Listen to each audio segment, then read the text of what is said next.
She handed a sandwich to a homeless trans woman and got fired in front of the entire cafe. Los Angeles, January. Cold wind curling between narrow downtown streets. Inside Café Orin, steam curled from espresso machines, indie music buzzed low, and Emily Grace, a 26-year-old barista with a lavender streak in her hair, poured cappuccinos like clockwork. She didn't know her name, just the look in her eyes. The woman stood just outside the cafe face, pale, hands trembling, eyes scanning trash cans instead of the menu. Emily noticed, and noticed no one else did. She asked gently, "Are you hungry?" The woman blinked, nodded, said almost nothing. Emily reached under the counter, wrapped a warm sandwich with trembling hands, and passed it through the side door. She didn't ask for thanks. She just felt it was right. But the next morning, her manager called her into the back. "You gave away product?" Emily hesitated. She was starving. Did you charge her? Emily's breath caught. Number Y. Then you stole. You're fired. The cafe had cameras, rules, policies. But Emily had something else, something that wouldn't let her ignore suffering when it stared her in the eyes. She walked home jobless, heart pounding, tears dry but burning. Her rent was already late. Her mom's medical bills? Unopened envelopes on the kitchen table.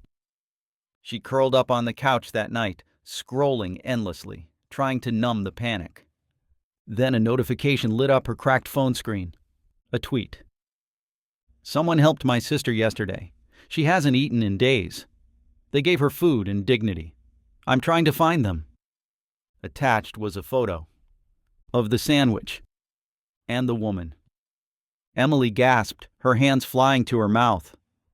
Another tweet followed. "If you know who helped her, tell me. I want to thank them in person." The user? At Avery J. Truth. Thousands of likes. Retweets. But what no one knew yet. Avery wasn't just anyone. They were her sister. And also, a rising voice in the queer and social justice world. A public speaker, a TEDx guest, a soon-to-be author, and someone who just landed a major Netflix docuseries deal. Emily stared at the screen. Was this real? Another tweet dropped. "To the person who helped my sister when she was invisible to the world, I want to fund your dream. Find me." But Emily didn't reply. She couldn't. Because as her story was quietly exploding online, she was already packing to leave her apartment, eviction notice taped to the door. She folded the final sweater into a backpack. One photo, one note from her late dad, and a flash drive. On that flash drive, her screenplay, her real dream. No one knew she wrote. No one knew she bled onto the page at night. The following day, her friend Maya barged in, laptop in hand, face lit up. "Emily, you're going viral." "What?" "Look!" On the screen, TikToks, Instagram posts, videos of Avery's sister speaking softly, recounting the moment Emily had handed her the sandwich. "She didn't look away," the woman said. "She didn't hesitate. And for the first time in months, I felt human again." Emily's stomach twisted. Not from shame, from fear. What if they expected her to be more? What if she wasn't enough?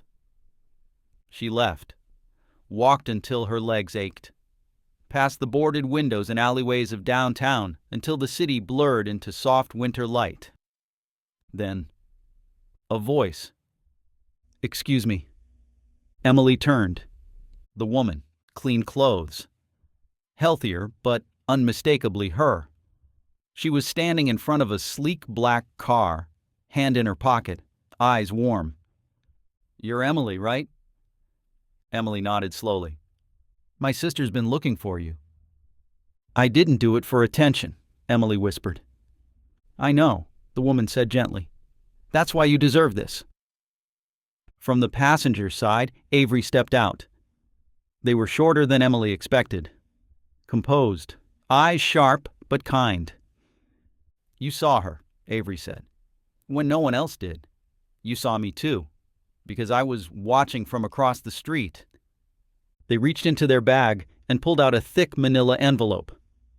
Inside, a check, a letter, and a small hard drive. Emily's eyes widened. "What is this?" "I know about your writing. I found the flash drive in the donation pile at the cafe. I read it." "You read my script?" Avery smiled.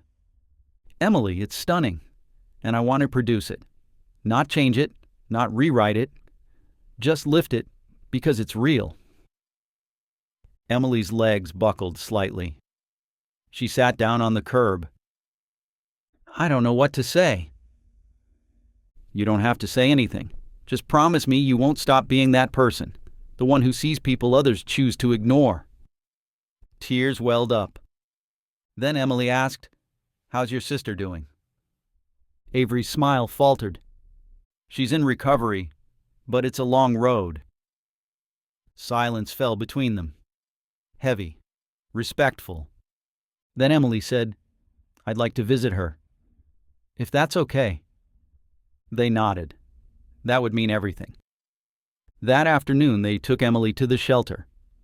The woman, her name was Celia, was sitting by the window, sketching in a worn notebook. When she saw Emily, she stood, then hesitated. "I didn't think I'd ever see you again." "I wasn't sure I should come," Emily admitted. "You should," Celia said. "You saved me that night." Emily shook her head. "It was just a sandwich." It was dignity. Celia reached into her notebook and tore a page from it. A drawing of Emily kneeling with the sandwich. Her hand extended, the moment captured in pencil. "I drew this right after it happened. I didn't want to forget." Emily stared, overcome. "I don't know how to thank you," she whispered. "You already did," Celia said. They sat together for hours, talking. Not just about the moment that changed everything, but about childhoods, losses, dreams they both thought had died.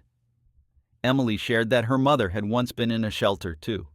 That's why she couldn't look away. Celia smiled. "Now I know why you saw me." Emily visited again. Then again.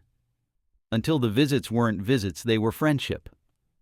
A sisterhood born of pain and anchored in quiet resilience. Weeks later, Emily's screenplay was greenlit by Netflix. Her story, The Window Seat, became a breakout indie success. Not because it was loud, but because it was honest. And in the credits, just below her name, a line appeared. Inspired by a sandwich, a stranger, and a truth too many ignore. Sometimes all it takes is a small act of kindness to create a ripple that touches the stars. Where are you watching from? Let us know in the comments. And don't forget to like, share, and subscribe for more real stories that restore your faith in humanity. Because kindness isn't weakness, it's revolution.